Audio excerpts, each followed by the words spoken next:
Hello, my name is Ricky Doolan and I'm a proud British man.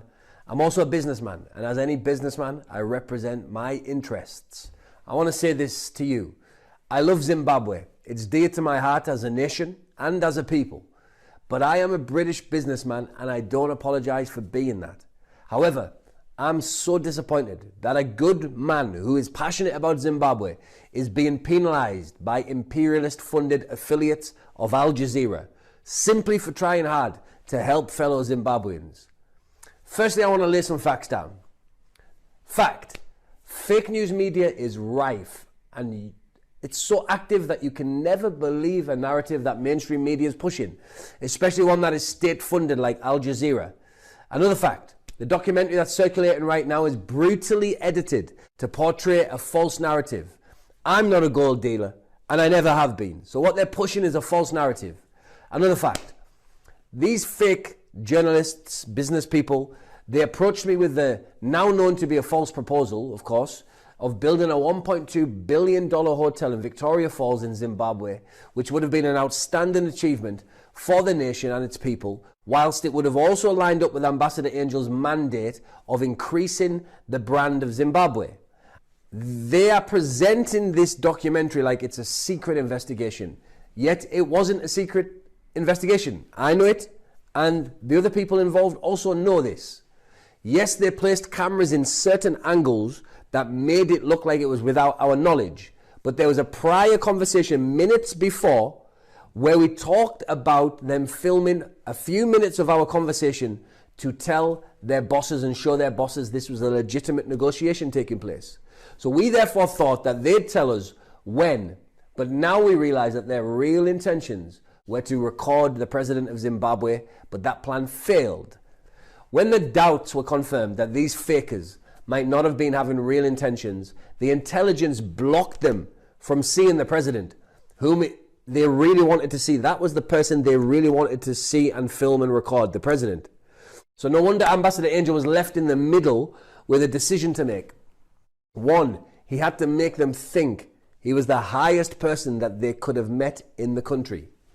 And the other side of it was that just in case they were actually genuine people, which was my sentiments, I really thought they were genuine people, just in case we needed to string them along as much as possible to play at their own game kind of style, to get them to feel like they're not abandoned in the deal we were negotiating.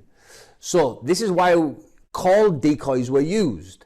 The First Lady as the First Lady and Henrietta. These, the intelligence supplied before we got into the negotiation period. And why would they do this, you might ask? It's simple. It's a simple play. It's because the people that were coming to do the negotiations were in doubt. There was doubts that they were legitimately who they said they were. So that needed to be done to test if they were legitimate on this. And they came across genuine to me. But of course, Ambassador believed the intelligence reports. Zimbabwe, you've been wrongfully given painful sanctions. They want to control where and who you sell your gold to, and the rest of your produce too, and even the price thereof. Please wake up to the reality and the real scam that's taking place here. It's so plain to see. Anyone can hate me all they want based on a lie, but facts literally have no feelings. I love Zimbabwe and I hold it close to my heart, and I always will. But I'm British first, and I might have said some very ugly statements during those films, but my statements were done as a businessman, wanting to make an impactful, history-changing deal that would be remembered forever. Plus, I used such words to make them feel comfortable that their investment was going to be secure. And then we use these words in business. This is how we talk in our negotiations. It's dog eat dog. So finally, everyone, please wake up to this. I believe it's the words of the former President Obama, if I get this right. And he once said, "Time is coming where technology will make you say what you didn't say, and now is the time." Always question this one. The one controlling the narrative is the one that must be questioned. Wake up. Something is seriously underfoot. Listen to this. We've never moved gold. It's a fact. We've never made money on gold. It's a fact. We've never taken money out of Zimbabwe. It's a fact. These evil, fake news reporters pretended they wanted to build a hotel for 1.2 billion in Victoria Falls that would later, after completion, have a store that sold gold items and different things. And the ambassador said that to make that happen, you have to agree with the government. So I'm trying to secure a monumental investment for Zimbabwe.